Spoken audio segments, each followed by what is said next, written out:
fukki simili jot na ñoo ngi fii ci marché central bu Mbour jamono ji seddu nañ ni Sénégal dund gi dafa seer lool rawatina jaaykat yu légumes yi ñenn ñi ñu taseel ñoo ngi siy àddu. marché nawet moom waa yëppay seer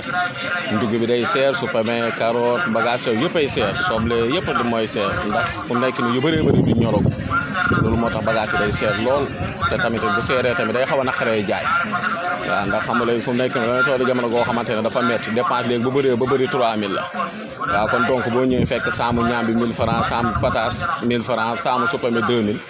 donc loolu day metti te day am ñoo xamante ne ay détails la ñuy jënd te doo leen ñàkk bañ mën a jaay ay 100 francs ay fukki dërëm. soxna si di ñu xamal ni clients yi léegi Auchan la ñuy nduggee ndaxte nee nañ moo gën a yomb lu ñuy jaay. la ñuy dem ndax nee nañ moo gën a moyen seer ñun moom ay forage rek lañ doon da nga daan gis ku taxaw gaare oto day ndugg ay 6000 7000 8000 waaye loolu amatul léegi gisatoo kenn ku gaare oto di ndugg si marché bi ñëpp Auchan bi la ñuy dem ay benn daal la ñuy for toog xaar yàlla rek waaw.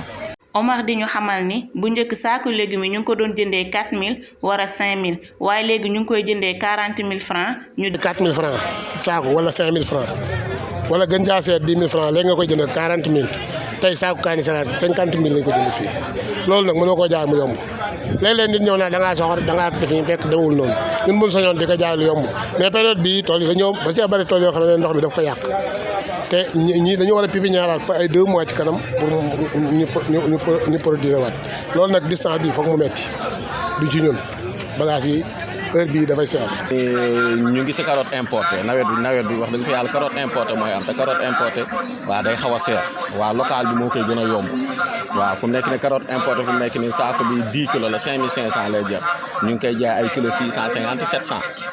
waaw kilo 650 700 daal lañ koy jaay mais bee moom moo gën a yomb bee moom bu ñëwee moom ay kilo 300 lay doon kilo juróom fukk kilo fanweer sax day am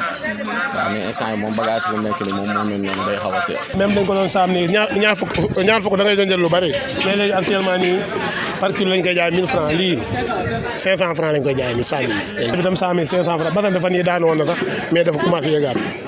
jaaykati légumes yi ñu ngi ñaan clients yi ñu dawal yërmande ndaxte jamonoy nawet lañu nekk.